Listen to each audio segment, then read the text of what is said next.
Yes. Good evening, 8th standard students. Now we are going to study about Unit 3rd, Rural Life and Society in Geography. 8th standard students, நல்லா கவனிங்க. இந்த lessons வந்து ஈஸியாக இருக்கும், சரிங்களா? S, இப்போ நம்ம லெசன்ஸ்குள்ளே போயிடுவோம். நல்லா கவனிச்சுட்டே வாங்க. Rural life and society. Rural அப்படின்னாவே நமக்கு தெரிஞ்சிருக்கும். வில்லேஜை தான் நம்ம என்னன்னு சொல்லுவோம், ரூரல் அப்படின்னு சொல்லுவோம். அர்பன் அப்படின்னா என்ன சொல்லுவோம், சிட்டி. அதை தான் வந்து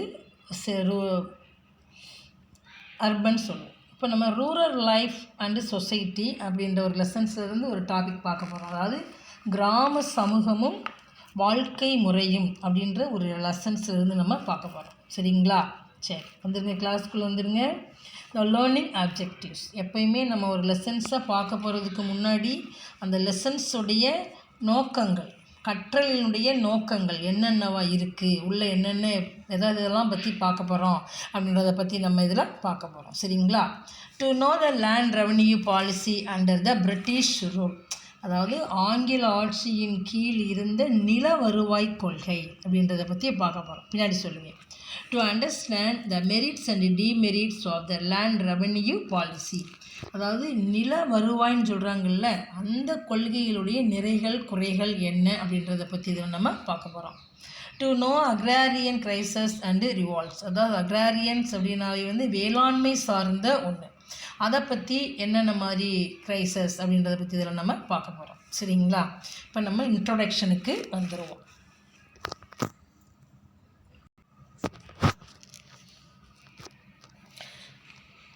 Indian economy was an agrarian economy.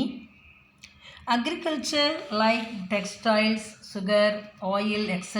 were dependent on it.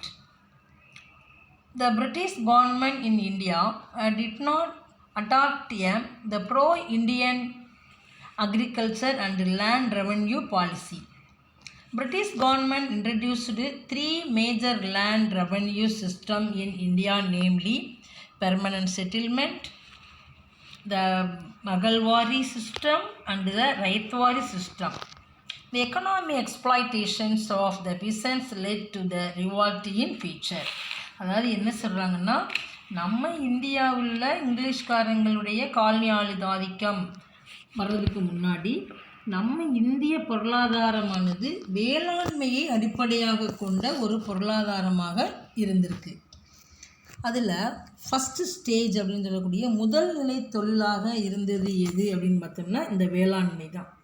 அதுக்கப்புறமா நெசவு தொழில், சர்க்கரை தொழில், எண்ணெய் தொழில், இப்படின்னா வேறு வேறு தொழில்கள் வந்து வேளாண்மையை சார்ந்தே என்ன செஞ்சுருக்கோம், நடைபெற்று இருந்திருக்கும்.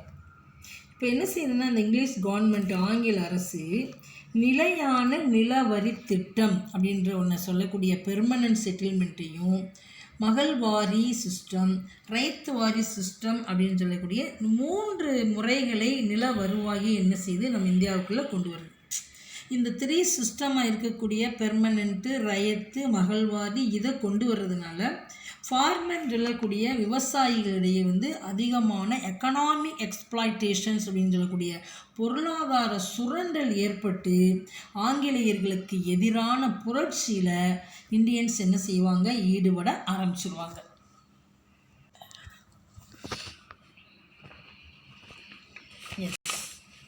நெக்ஸ்ட்டு என்ன பற்றி பார்க்க போகிறோம் அப்படின்னு பார்த்தோம்னா, த லேண்ட் ரெவென்யூ பாலிசி அப்படின்னு சொல்லக்கூடிய the land revenue system was introduced by the British in different part of India. அதாவது இந்த நில வருவாய் கொள்கை அப்படின்ற ஒரு சிஸ்டத்தை நம்ம இந்தியாவுக்குள்ளே நிறைய இடங்களில் என்ன செஞ்சுருக்காங்க, பிரிட்டிஷ் கவர்மெண்ட்டு அனௌன்ஸ் பண்ணியிருந்திருக்காங்க. It is collected as a percentage of the share of total crop paid by the farmer. அதாவது இந்த லேண்ட் ரெவன்யூ பாலிசி மூலமாக அவங்களுக்கு நிறைய லாபம் வந்து அதிகமான அளவு கிடச்சிருக்கும். Next the types of land revenue policy. The 3 types of land revenue policy were introduced by British government in India. The first one is the permanent settlement introduced by Lord Cornwallis. The right-waris system introduced by Thomas Munro. And at the same time, the Mughal waris system was announced by Lord William Bentinck.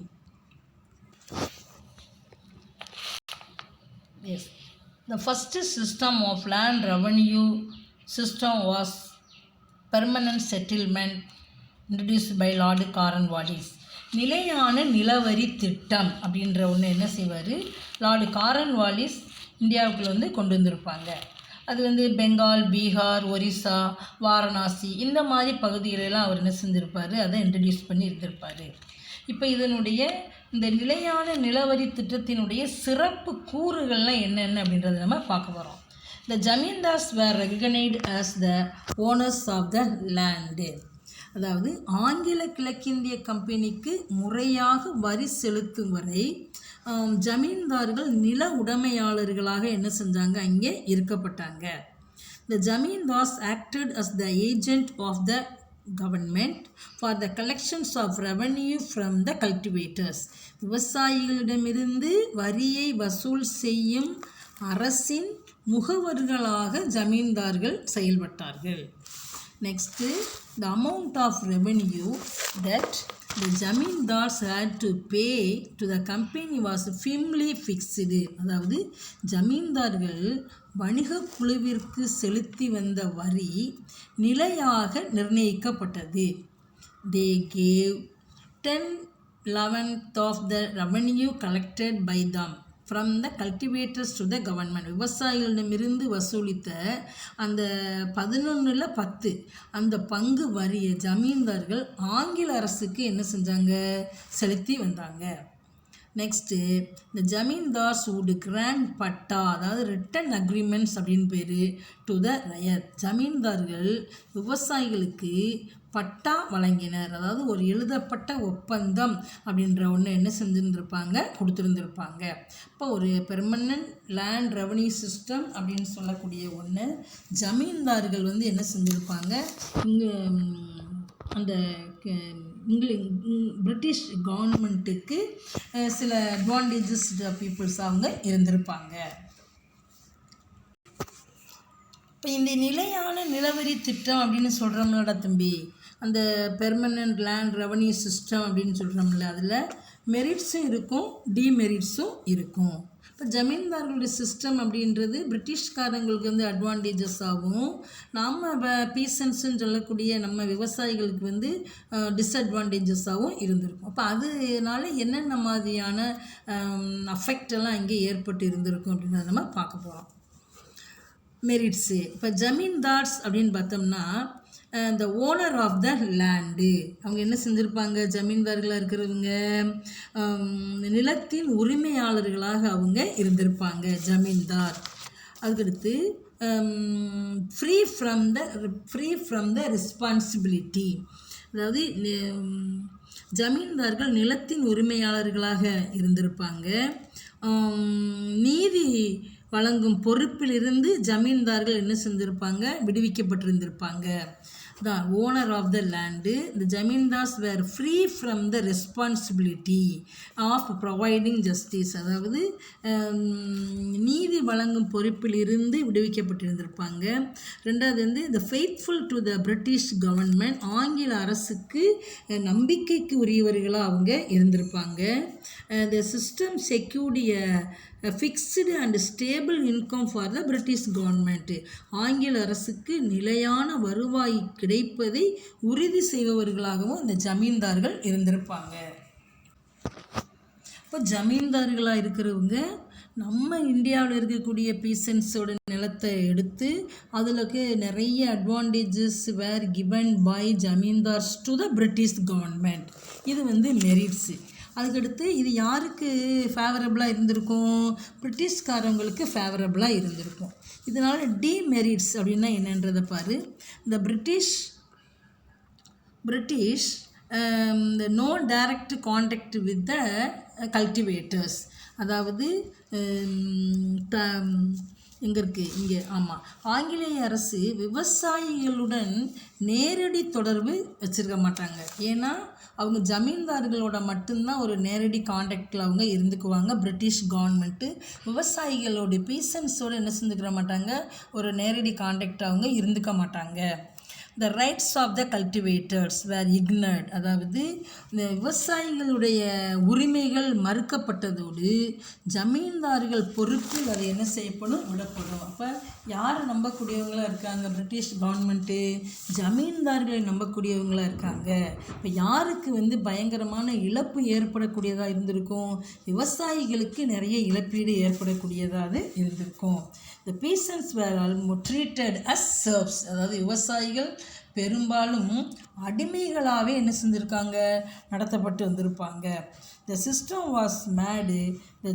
The system was ஜமீன்தாஸ் the lethargic and luxurious life. அதாவது அவங்க சோம்பேறிகளாக இருந்திருப்பாங்க, ஆடம்பரமான வாழ்க்கையில் தன்னை ஈடுபடுத்தக்கூடியவர்களாகவும் அவங்க இருந்திருப்பாங்க. அதனால நிறைய குறைகள் ஏற்படுறது யாருக்கு அப்படின்னு பார்த்தோம்னா விவசாயிகளுக்கு தான் ஏற்பட்டு இருந்திருக்கும். இந்த conflicts between the zamindars and the peasants, இதனால் என்ன ஏற்பட்டிருந்திருக்கும் இந்த திட்டத்தினால், பெங்காலில் கிராமப்புறங்களில் ஜமீன்தார்களுக்கும் விவசாயிகளுக்கும் இடையே பல பிரச்சனைகள் ஏற்பட்டு இருந்திருக்கும். ஏன் அப்படின்னா அந்த ஜமீன்தார்களுடைய இன்வால்மெண்ட்டு பீசன்ஸ்ட்டு இருக்கக்கூடிய அந்த நிலத்தை வாங்கி அதில் இருக்கக்கூடிய நிறைய இன்கம்மை அவங்க பிரிட்டிஷ்காரங்களுக்கு செலுத்தி பிரிட்டிஷ்காரங்கள்ட்ட மட்டும்தான் அவங்க ஒரு விசுவாசிகளாக இருந்திருப்பாங்களே தவிர இந்தியன்ஸுடைய பீசன்ஸுக்கு அவங்க நம்பிக்கைக்கு உரியவங்களாக இருக்க மாட்டாங்க. அதனால தான் ஜமீன்தார்களுக்கும் விவசாயிகளுக்கும் பயங்கரமான பிரச்சனைகள் வர இங்கே ஆரம்பிக்கும். அதனால தான் இதை நம்ம என்னன்னு சொல்கிறோம், டிமெரிட்ஸ் அப்படின்னு சொல்கிறோம், குறைகள் அப்படின்னு சொல்கிறோம். இப்போ ஃபஸ்ட்டு என்ன பார்த்தோம், the land revenue system was introduced by Lord Cornwallis. During this system, so many peasants were more affected by zamindars because the zamindars were the linkable peoples of British government and also peasants. At the same time, the peasants had ousted by zamindars and British government had more advantages by zamindars. Yes, next we are going to learn about Rayatwari system. Rayatwari system was introduced by Thomas Munro in 1820. 1820ல் Thomas Munro அப்படின்றவர் என்ன பண்ணுறாருன்னா இந்த ரயத்வாரி அப்படின்ற ஒரு சிஸ்டத்தை என்ன செய்கிறாரு, வெளியே கொண்டு வருவார். The revenue was collected with the help of local officers. The system was introduced in Madras, Bombay, parts of Assam and Coorg provinces. அதாவது என்னென்னா இந்த முறை மெட்ராஸில், பம்பாய், அஸ்ஸாமுடைய பகுதிகள், கூர்கு, இந்த மாதிரி பிளேசஸில் தான் என்ன செஞ்சுருப்பாங்க, இந்த ரயத்வாரி சிஸ்டத்தை ஃபாலோ பண்ணியிருந்திருப்பாங்க. Yes, so the Rayatwari system was introduced by Thomas Munro in 1820. The system was introduced in Madras, Bombay, parts of Assam and Coorg provinces. அதாவது அதோட கூர்க்கு பகுதிகள்லையும் என்ன செஞ்சுருப்பாங்க, இந்த ரயத்வாரி சிஸ்டத்தை ஃபாலோ பண்ணியிருந்திருப்பாங்க. இதோட முக்கியமான சிறப்பு அம்சங்கள் என்ன அப்படின்றத இப்போ நம்ம பார்க்க போகிறோம். The revenue settlement directly with Rayat, அதாவது வருவாய் ஒப்பந்தம் நேரடியாக விவசாயிகளுடன் செய்து கொள்ளப்பட்டது. அப்போ தாமஸ் முன்ரோ சொல்கிறாரு, ஒரு இன்கம் வருது அப்படின்னா அதோடைய செட்டில்மெண்ட்டு அப்படின்றத ஏன் நடுவில் ஒரு ஜமீன்தார்கள் அப்படின்ற ஒருத்தவங்க வரணும், இது டைரெக்டாகவே என்ன செஞ்சுக்கிறலாம், ஒரு பிரிட்டிஷ் கவர்மெண்ட்டும் ஒரு பீசன்ஸுமாகவே இருந்துக்கிறலாம் அப்படின்றத ஒன்று இவர் கொண்டு வர்றாரு. Next the measurement of field and an estimate of produce was calculated. அதாவது நில அளவு எவ்வளவு இருக்குது, 1 ஏக்கரா 2 ஏக்கரா அந்த மாதிரி என்ன செய்யுது, நில அளவு, அப்புறம் விளைச்சலுடைய மதிப்பீடு என்ன செய்யப்பட்டன அங்கு அளவிடப்படும். ஏன்னு வர்றது கொஞ்சமாக இருக்கும், ஆனால் வாங்கக்கூடிய பைசா வந்து அங்கே நிறையா இருக்கும். அப்போ அதனால் பீசன்ஸாக இருக்கிறவங்க பயங்கரமான அளவுக்கு என்ன செய்வாங்க, அஃபெக்ட் ஆகுவாங்க. அதனால தான் நிலத்தை அளந்து அதில் எவ்வளவு மகசூல் வருதோ அது பிரகாரம் என்ன செஞ்சுருப்பாங்க, கணக்கிடப்பட்டு இருந்திருக்கும். The government fixed the demand at 45% to 55% of produce. அதாவது விளைச்சலில் எவ்வளவு விளைச்சல் வருதோ அதில் 45லிருந்து 50% வரை மட்டும் வரியாக என்ன செஞ்சிருப்பார், இந்த தாமஸ் மன்ரோ ஒரு நிர்ணயம் செஞ்சிருப்பார். இந்த மாதிரி தாமஸ் மன்ரோவுடைய இன்வால்மெண்ட்டு பீசன்ஸுக்கு வந்து மோர் ஹெல்ப்ஃபுல்லாக இருந்திருக்கும். அதே சமயத்தில் வந்து எஃபெக்ட்ஸ் ஆஃப் ரைத்வாரி சிஸ்டம் அப்படின்றது என்னன்றது நம்ம பார்க்க போகிறோம். The land revenues fixed or excessive. The rights were hardly left with the bare. அதாவது பெரும்பாலான பகுதிகளில் நில வருவாய் என்ன செஞ்சுருக்குன்னா அதிகமான அளவுக்கு என்ன செஞ்சுருப்பாங்க, நிர்ணயம் செஞ்சுருந்துருப்பாங்க. அதோட under tissue system the government exploited the farmers instead of zamindars. அதாவது கவர்மெண்ட் என்ன பண்ணியிருக்குன்னா ஜமீன்தார்களுக்கு பதிலாக விவசாயிகளை என்ன செஞ்சுருக்கோம், அதிகமான அளவுக்கு எக்ஸ்ப்ளாய்ட் சுரண்டி இருந்திருக்கும். அப்போ கவர்மெண்ட்டோடைய இன்வால்மெண்ட்டு விவசாயிகளை பயங்கரமான அளவுக்கு என்ன செஞ்சுருப்பாங்க, நிறைய லாஸ் ஆக்கி இருந்திருப்பாங்க. இப்போ எப்படி இதை Thomas Munro introduced Ryotwari system, Lord Cornwallis introduced land revenue system, and also Mahalwari system was introduced by Lord William Bentinck. Lord William Bentinck introduced மகள்வாரி system. It was introduced in the Ganga Valley, the northwest province part of the central India and Punjab in 1822. அதாவது இந்த மகள்வாரி system அப்படின்ற ஒன்று என்ன செஞ்சுருப்பாங்கன்னா William Bentinck தான் கொண்டு வந்திருப்பாங்க. அவர் எங்கெங்கே இதெல்லாம் வந்து ரெடியூஸ் பண்ணி இருந்திருப்பாங்கன்னா கங்கை சமவெளி, வடமேற்கு மாகாணங்கள்,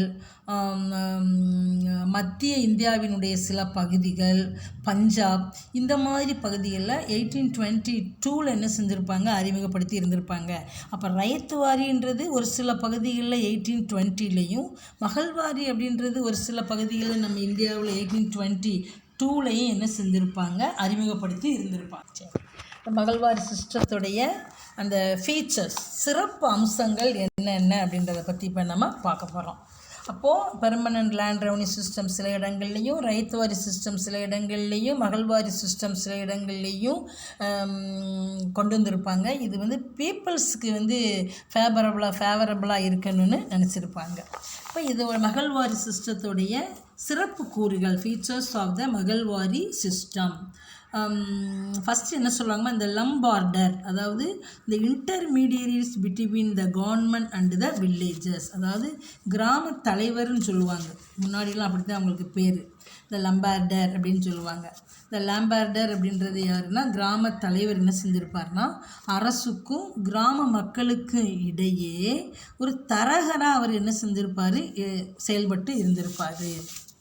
த வில்லேஜ் வைஸ் அசஸ்மெண்ட்டு, இந்த வில்லேஜ் வைஸ் அசஸ்மெண்ட்டு இந்த திட்டம் என்ன செஞ்சுருக்குன்னா, கிராம வாரியான மதிப்பீடாக இருந்தாலும் assessment 1% could hold a number of village, அதாவது ஒரு நபர் என்ன செஞ்சுருப்பான்னா பல கிராமங்களை தன்வசப்படுத்தி இருந்திருப்பார். ஒருத்தர் இருக்கார் அப்படின்னா நிறைய கிராமங்கள் அவருடைய கைவசம் இருந்திருக்கும். Next, the village community was the owner, அதாவது அவர் தான் ஒரு கிராம ஒரு நபர் அப்படின்றவர் பல இடங்களை தன் கைவசப்படுத்தி வச்சுருந்துருப்பாங்கன்னு சொன்னோமா. அதுக்கடுத்து the village had village land belong to the village community, அதாவது கிராம நிலங்களுக்கு கிராமத்தை சேர்ந்த சமுதாயத்தினரே என்ன செஞ்சிருப்பார், உரிமையாளராக அங்கே இருந்திருப்பார். இதுதான் சொல்கிறாங்க மகள்வாரி மகள்வாரி சிஸ்டத்துடைய சிறப்பு கூறுகள் அப்படின்னு சொல்லி சொல்கிறாங்க. அப்போ அங்கே இருக்கக்கூடிய அந்த கிராம தலைவர் அப்படின்னு சொல்லக்கூடிய அவர் தான் என்ன செஞ்சுருப்பார், இடைத்தரகர்களாக இருந்திருப்பார். ஒரே நபர் பல கிராமங்களை தன் கைவசப்படுத்தி இருந்திருப்பார். கிராம நிலங்களுக்கும் கிராமத்தை சேர்ந்த சமுதாயத்தினரே என்ன செஞ்சுருப்பாங்க, உரிமையாளர்களாக அங்கே இருந்திருப்பாங்க. Next, the impact of the British land revenue system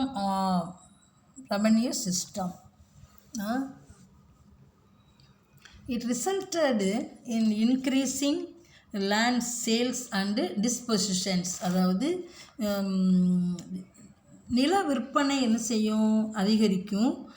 விவசாயிகளுடைய தொழில் என்ன செஞ்சுருக்கும், அழிவிற்கு வந்திருக்கும். எதனால், இந்த பிரிட்டிஷ் கவர்மெண்ட்டுடைய இன்வால்வ்னால் நிலங்கள் அதிகமான அளவுக்கு என்ன செஞ்சுருவாங்க, விற்பனை செஞ்சுருவாங்க. இதனால் விவசாயிகளுடைய தொழில் அதிகமான அளவிற்கு பாதிப்பு அடைய செய்யும். இந்த பீசன்ஸ் வேறு ஓவர்பர்ன்டு வித் டாக்ஸேஷன். அதிகமான அளவுக்கு என்ன செஞ்சுருப்பாங்கன்னா வரி சுமை அவங்க பீசன்ஸ் மேலே விதிச்சிருப்பாங்க. பிரிட்டிஷ் கவர்மெண்ட்டு பீசன்ஸ்ட்டு இருக்கக்கூடிய லேண்டையும் வாங்கிக்கிறது, அப்புறம் கொஞ்சோண்டு நிலம் இருக்கிறதுலையும் அதுக்கு அதிகமான டாக்ஸேஷன் வரியை சுமக்க போடுது. இப்போ அவங்களுக்கு வரக்கூடிய அந்த அமௌண்ட்டில் இருந்து அந்த எவ்வளவு நிலம் இருக்கோ அதிலிருந்து வரக்கூடிய இன்கம் அவங்களுக்கு கொஞ்சமாக இருக்கும். ஆனால் அவங்க போடக்கூடிய வரி அதிகமான அளவுக்கு பிரிட்டிஷ் கவர்மெண்ட்டு போடுவாங்க. அப்போ அந்த வரி சுமையை கட்ட முடியாமல் இருக்கிற பீசன்ஸ் என்ன பண்ணுவாங்கன்னா, தம்பி நிலத்தை என்ன செஞ்சுருவாங்க, அப்படியே பிரிட்டிஷ் கவர்மெண்ட்டை கொடுத்துட்டு அவங்ககிட்டயே அவங்க என்ன செய்வாங்க, ஸ்லேவ்ஸாக அவங்க வேலை செய்வாங்க. அதான் over burden with taxation. Next, the zamindars, the money lenders and the lawyers exploited the poor peasants. அதாவது அதிக வரி சுமையை போடுறதுனால அவங்களால என்ன செய்ய முடியாது, கொடுக்க முடியாது. அதனால் இந்த ஜமீன்தார்ஸ் அப்படின்னு சொல்லக்கூடியவங்க, நிலத்தை விலைக்கு வாங்குறவங்க, வட்டிக்கு பணம் தருவவங்களை தேடி போவாங்க. ஆமாம், காசு இல்லை அப்படின்னா என்ன செய்வாங்கன்னாக்க, யார் வட்டி கொடுக்குறாங்க, பிரிட்டிஷ் கவர்மெண்ட்டு தானே இருக்குது, அவங்க என்ன செய்வாங்க, வட்டிக்கு பைசா கொடுப்பாங்க. இப்போ விவசாயிகள் அந்த நிலத்தை என்ன செய்வாங்க, விலைக்கு வாங்கி அவங்க என்ன செய்வாங்க, பெரும் செல்வந்தர்களாக என்ன செஞ்சுருவாங்க, மாறிடுவாங்க. அதுதான் அந்த ஜமீன்தாராக இருக்கிறவங்க, மணி லெண்டர்ஸாக இருக்கிறவங்க, லாயர்ஸாக இருக்கிறவங்க, எக்ஸ்ப்ளாய்டட் த புவர் பீசன்ஸ். அதாவது ஏழை விவசாயிகள் அதிகப்படியான அளவுக்கு சுரண்டுபவர்கள் யார் அப்படின்னு பார்த்தோம்னா ஜமீன்தார். மணி லெண்டர்ஸ்னால் வட்டிக்கு கொடுக்குறவங்க, அவங்க லாயர்ஸ். அதாவது இந்த இந்த இந்த இந்த அமௌண்ட்டுக்கு இவ்வளவு இன்ட்ரெஸ்ட்னு ஒரு கொடுப்பாங்க, அது அவங்களால கொடுக்க முடியாது. அப்போ என்ன ஆயிரும், இன்க்ரீஸ் ஆகிட்டே போகும். அப்போ அந்த நிலத்தை அப்படி என்ன செஞ்சுருவாங்க, கொடுத்துருவாங்க. Next, the stability and continuity of the Indian villages was shaken. இந்திய கிராமங்களுக்கு நிலைத்தன்மை, தொடர்ச்சியான நிலையில் என்ன செய்யப்படுகின்றன, அசைக்கப்படும். அப்படின்னா என்ன அர்த்தம், கண்டினியூவாக அவங்கள வில்லேஜ் பீப்புள்ஸை விரட்டிக்கிட்டே இருக்கிறதுனால அவங்க பயங்கரமான அதிர்ச்சிக்குள்ளாரவங்களால் அவங்க மாறிடுவாங்க. இந்த காட்டேஜ் இண்டஸ்ட்ரீஸ் டிஸ்அப்பியர்டு. காட்டேஜ் இண்டஸ்ட்ரினாவே நமக்கு தெரிஞ்சிருக்கும், இந்திய குடிசை தொழில்கள் எல்லாமே என்ன செஞ்சுருக்கும், காணாமே போயிருக்கும், மறைஞ்சு போயிருக்கும். அதுக்கு என்ன காரணம்னா, பிரிட்டிஷ்காரங்களுடைய இறக்குமதி பொருள்கள் அதிகமான அளவுக்கு இருக்கிறதுனால பீசன்ஸால் உருவாக்கப்பட்ட சின்ன தொழில்கள், குடிசை தொழில்கள் கூட அது என்ன செய்யும், டிஸ்அப்பியர்டு, மறைந்து போய்விடும். Next, the British policy proved advantages to government. இந்த மாதிரி இந்த மகள்வாரி சிஸ்டம் அப்படின்னு சொல்லக்கூடியதில் விவசாயிகளின் மீது அதிகமான தாக்குதல்களை ஏற்படுத்தக்கூடியவர்களாக இந்த பிரிட்டிஷ் கவர்மெண்ட்டு இருந்திருக்கும். ப்ளஸ் நிலத்தினுடைய உண்மையான உரிமையாளராகவும் உற்பத்தியில் நிறைய பங்குதாரர்களாகவும் இருக்கக்கூடிய விவசாயிகளுடைய உழைப்பு என்ன ஆயிருக்கும், பலனானது ஒரு குறிப்பிட்ட சமுதாயத்திற்கு மட்டுமே நன்மை அளிப்பதாக அது இருந்திருக்கும். ஒரு கொஞ்சம் பேருக்கு மட்டும் கொஞ்சம் நன்மை தரக்கூடியவர்களாக அவங்க இருந்திருப்பாங்க. ரிமைனிங் ஃபார்மர்ஸ் எல்லாமே பயங்கரமான அளவுக்கு என்ன செஞ்சுருப்பாங்க, நலிவுற்று இருந்திருப்பாங்க. நெக்ஸ்ட் என்ன பார்க்க போகிறோம், இப்போ நிறைய பிரச்சனைகள் பீசன்ஸாக இருக்கக்கூடிய ஃபார்மர்ஸ் என்ன செய்வாங்கன்னா நிறைய புரட்சிகளை ஏற்படுத்த ஆயத்தமாயிருவாங்க. எவ்வளோ நாளைக்கு தான் இந்த மாதிரி ஜமீன்தார்கள், அந்த money lenders, lawyers, British government அவங்களுடைய இன்வால்மெண்ட்டு இவங்களுக்கு பயங்கரமான அழிவை ஏற்படுத்துறதுனால பீசன்ஸாக இருக்கக்கூடிய அந்த விவசாயிகள் பெரிய பெரிய புரட்சிகளை இங்கே எழுப்ப ஆரம்பிச்சிருவாங்க. ஏன்னா எப்போ இந்தியாவில் இங்கிலீஷ் கவர்மெண்ட்டுடைய, பிரிட்டிஷ் கவர்மெண்ட்டுடைய ஆட்சி வேளாண்மை முறையில் நிறைய மாற்றங்களை கொண்டு வந்துச்சோ அப்போவே விவசாயிகளுக்கு பயங்கரமான அளவுக்கு அவங்களுக்கு கோபம் வர ஆரம்பிக்கும். ஸோ அந்த பீசன்ஸுடைய ரிவால்ட் என்னன்றதை நம்ம பார்ப்போம்.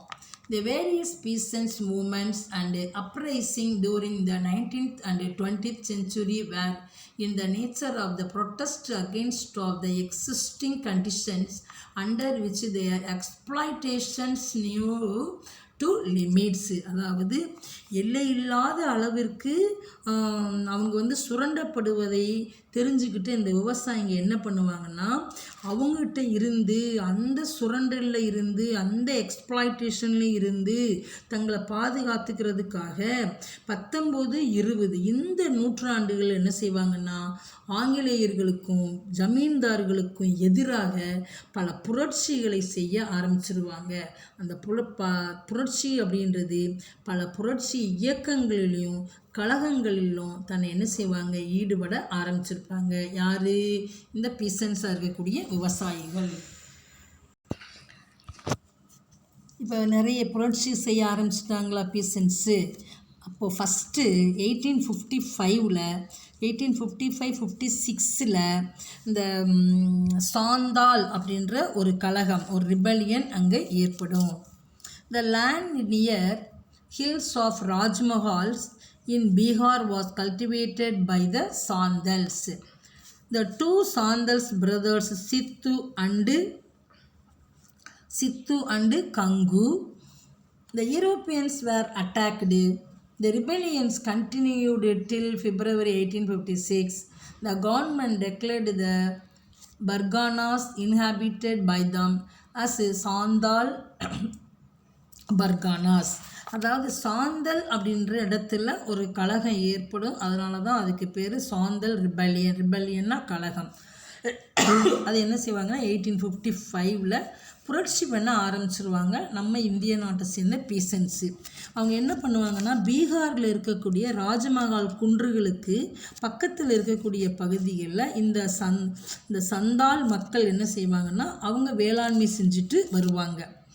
அதில் தங்களுக்கென்று ஒரு அரசாங்கத்தை ஏற்படுத்திக்கிறதுக்காக அவங்க பேரை பாரு, சித்து மற்றும் கங்கு அப்படின்ற 2 சகோதரங்களுடைய தலைமையில் அவங்க என்ன செய்வாங்க, அதை விவசாயம் பண்ணிட்டு இருப்பாங்க. ஆனால் இந்த யூரோப்பியன்ஸ் வேர் அட்டாக்டு. அதாவது இந்த புரட்சியானது 1856 வரை அதை என்ன செஞ்சுக்கிட்டே இருக்கும். இந்த rebellion continue till February 1856. Europeans were attacked. So the rebellion continue till February 1856. அப்போ 1855 சந்தால் அப்படின்ற இடத்துல நடந்த கழகம் 1856 ஒரு வருஷம் என்ன செஞ்சுருக்கும், தொடர்ந்தாப்பில் அதே நீடிச்சுக்கிட்டே இருந்திருக்கும். அது சந்தால்ஸ் என்ன செய்வாங்கன்னா அந்த வசித்த பகுதிகளை சந்தால் பர்கானா அப்படின்னு என்ன செஞ்சிடும், அரசு அறிவிக்கும். அதன்படி என்ன செய்வாங்கன்னா இந்த சந்தால்களின் நிலங்களும் அடையாளமும் அந்நிய ஆக்கிரமிப்பாளர்களிடம் இருந்து அது என்ன செய்யப்படும், பாதுகாக்கப்படும். இப்போது நம்ம சந்தால் ரிபல்லியன் அப்படின்னு சொல்லி ஒன்று பார்த்தோம்னடா தம்பி. இப்போ என்ன சொல்கிற போகிறோம்னா இண்டிகோ ரிவால்ட். அப்படின்னு சொல்லி ஒரு இண்டிகோ கலகம் அப்படின்னு சொல்லி சொல்லுவாங்க. அதாவது அவுரி புரட்சி அப்படின்னு சொல்லி சொல்லுவாங்க. 1859 to 60 இது நடந்திருக்கும். அதாவது இண்டிகோ அப்படின்றது என்னென்னா அது வந்து ஒரு சாயம். அந்த சாயம் வந்து என்ன செய்யும்னா நம்ம இந்தியாவுக்குள்ளே பெங்காலில், அதுவும் பர்டிகுலராக பெங்காலில் என்ன செய்வாங்க, இந்த சாயம் சாகுபடி பண்ண சொல்லி பிரிட்டிஷ்காரங்க என்ன செய்வாங்க, இந்தியன்ஸை வந்து கட்டாயப்படுத்துவாங்க. அந்த படத்தை பார்த்தாவே உங்களுக்கு தெரிஞ்சிருக்கும். அது ஒரு வைலட் கலரில் அது இருக்கும். அது வந்து பயங்கரமான அளவுக்கு தரையில் இருக்கக்கூடிய எல்லா உரத்தையும் அது என்ன செஞ்சிடும், வெளியே கொண்டு வந்துடும். ஆனால் இதோட இன்வால்மெண்ட்டு, இந்த இண்டிகோ சாயத்தோடைய இன்வால்மெண்ட்டு வெளிநாடுகளில் அதிகமான டிமாண்ட் இருக்கும். அப்போ பிரிட்டிஷ் கவர்மெண்ட் என்ன பண்ணுறான், அவங்களுக்கு டிமாண்டு எங்கே அதிகமான மார்க்கெட்டு இருக்குது, எந்த பொருள்களுக்கு அதிகமான டிமாண்டு ஏற்படுது அப்படின்றத தெரிஞ்சுக்கிட்டு நம்ம இந்தியாவுக்குள்ளே என்ன செய்வாங்க, அதுவும் பர்டிகுலராக பெங்காலில் தான் என்ன செய்வாங்க, பயங்கரமான புரட்சி பண்ணுவாங்க. இப்போ நம்ம பீசன்ஸ் என்ன பண்ணுவான், இந்த இண்டிகோ அப்படின்னு சொல்லக்கூடிய இந்த சாயம் நிலத்தை என்ன செஞ்சிடும், மொத்தத்துக்கு இருக்கக்கூடிய அந்த எல்லா உரத்தையும் வெளியே கொண்டு வந்துட்டோம்னா இப்போ ஒரு பேரன் லேண்ட், ஒரு தரிசு நிலங்களாக அது போயிடும் அப்படின்னு என்ன செஞ்சிருவாங்க, நம்ம ஆட்கள் வந்து அதை அகெயின்ஸ்ட் பண்ணுவாங்க. அதனால தான் இதுக்கு பேர் இண்டிகோ ரிவால்ட் அப்படின்ற ஒன்று கொண்டு வந்திருக்காங்க. அதை பாரு. இந்த இண்டிகோ ரிபெலியன் டுக் பிளேஸ் இன் பெங்கால். இப்போ இது எங்கே நடந்திருக்கும், பெங்கால்னால் நமக்கு தெரிஞ்சிருக்கும், ரொம்ப ஈஸியான பிளேசஸ், உனக்கு எளிமையாக தெரிஞ்சிருக்கும், யாரும் மறக்க முடியாத ஒரு பிளேஸு பெங்கால். அங்கே வந்து என்ன செஞ்சுருப்பாங்கன்னா, இந்த European indigo planters compelled the tenant farmers to grow indigo. அதாவது ஐரோப்பிய இண்டிகோ தோட்டக்காரர்கள் விவசாயிகளுக்கு மிக மிக தீமை தரக்கூடிய வகையில் இந்த இண்டிகோவை வளர்ப்பதற்கு குத்தகை விவசாயிகளை என்ன செய்வாங்க, கட்டாயப்படுத்துவாங்க. நீங்கள் கட்டாயம் என்ன செய்யணும், மற்ற பயிர் செய்யக்கூடாது, இந்த இண்டிகோவை தான் நீங்கள் பயிர் செய்யணும், அப்போ தான் நாங்கள் இந்த பொருள் எங்களுக்கு நிறைய கிடைக்கும் போது அதை நாங்கள் வெளியே விற்று அதிகமான வருமானம் பெற முடியும் அப்படின்னு அந்த குத்தகைதாரர்களை என்ன செய்வாங்க, இந்த இண்டிகோவை வந்து உற்பத்தி செய்ய சொல்லி கட்டாயப்படுத்தப்படுவார்கள். The factories were burnt down and the revolt spread. அப்போ என்ன செய்வாங்க, தீமை தர அளவுக்கு இந்த குத்தகை விவசாயிகளை அவங்க என்ன செய்வாங்க, கட்டாயப்படுத்துவாங்க. அதனால் என்ன செய்யணும், ஐரோப்பியர்களுடைய தொழிற்சாலைகள் என்ன செய்யப்படும், மொத்தத்துக்கு என்ன செஞ்சிருவாங்க, எரிக்கப்பட்டு கலகமானது வேறு இடங்களுக்கு அது என்ன செய்யும், பரவ ஆரம்பிச்சிடும். The government set up and indigo commission in 1860. அதனால் என்ன பண்ணியிருப்பாங்கன்னா, நிலைமையை தன்னோட கட்டுப்பாட்டுக்குள்ளே கொண்டு வர நினச்ச இந்த இங்கிலீஷ் கவர்மெண்ட்டு, பிரிட்டிஷ் கவர்மெண்ட்டு 1860 ஒரு கமிஷனை வந்து கொண்டு வருவாங்க. அதாவது அதுக்கு அந்த கமிஷனுக்கு பேர் இண்டிகோ கமிஷன் அப்படின்னு பேர் வச்சுருப்பாங்க 1860. ஏன்னா நம்ம சொல்கிறதான் குத்தகைதாரர்களாக இருக்கிறவங்க கேட்கணும் அப்படின்றதுக்காக அவங்க தனக்குள்ளேயே ஒரு கமிஷனை 1860 ஃபார்ம் பண்ணி நம்ம இந்திய பீசன்ஸ்லாம் அவங்களுடைய கட்டுப்பாட்டுக்குள்ளே கொண்டு வர ஆரம்பிச்சிருவாங்க. இதனால் என்ன ஏற்படுதுன்னா தம்பி, இந்த Deenbandhu Mitra wrote a drama Nil Darban in Bengali with the view to draw the attention of the people and the government towards the misery of the indigo cultivators. அதாவது இது நல்லா கவனிங்க பாப்பா, இது ரொம்ப இம்பார்ட்டன்ஸான ஒன்று. தினபந்து மித்ரா அப்படின்றவர் வங்காள அவுரி சாகுபடியாளர்களுடைய துயரங்களை நீக்குவதற்காகவும் அரசினுடைய கவனத்திற்கு அதை கொண்டு போகிறதுக்காகவும் நில் தர்பன் அப்படின்னு சொல்லக்கூடிய ஒரு நாடகத்தை அவர் என்ன செய்வார், எழுதுவார். யார் அவர், இதை நல்லா கவனிங்க. தினபந்து மித்ரா ரோட் ஏ ட்ராமா, ஒரு நாடகத்தை அவர் எழுதுகிறாரு. அதுக்கு பேர் என்ன பேர் வச்சுருக்காரு, நில் தர்பன் பேர் வச்சுருக்காரு. அது எதுக்குன்னா, அரசாங்கத்திற்கு இவங்கெல்லாம் என்ன செய்கிறாங்க அப்படின்றத கொண்டு போகிறதுக்காகவும் பீப்புள்ஸோடைய வந்து டிஃபிகல்ட்டியை வந்து ரெடியூஸ் பண்ணுறதுக்காகவும் இந்த ட்ராமா அப்படின்றத இவர் எழுதியிருப்பார். யார் இவர், தினபந்து மித்ரா. அந்த ட்ராமாவுக்கு பேர் நில் தர்பான் அப்படின்ற ஒரு பேர். சரிங்களா பாப்பா? இப்போ இந்த இண்டிகோ ரிவால்ட் வரைக்கும் நம்ம பார்த்துருக்கோம். அதாவது permanent land revenue system, Ryotwari system, Mahalwari system, demerits and demerits of 3 system, then the peasants revolt, அது இந்த சந்தால் ரிபல்லியன், இண்டிகோ ரிவால்ட் அப்படின்னு சொல்லி பார்த்துருக்கோம். இன்னும் ரிமைனிங் இருக்கிறத நெக்ஸ்ட் கிளாஸில் நம்ம பார்ப்போம். இந்த வீடியோவை நல்லா பாருங்கள், புக்கை வச்சு நல்லா ரீட் பண்ணிகிட்டே இருங்க. முடிஞ்சால் பக்கத்தில் புக்கையும் நம்ம வீடியோவையும் வச்சு பார்த்துக்கிட்டே வாங்க, உங்களுக்கு அண்டர்ஸ்டாண்ட் ஆகும். சரிங்களா? சரி, தேங்க்யூ.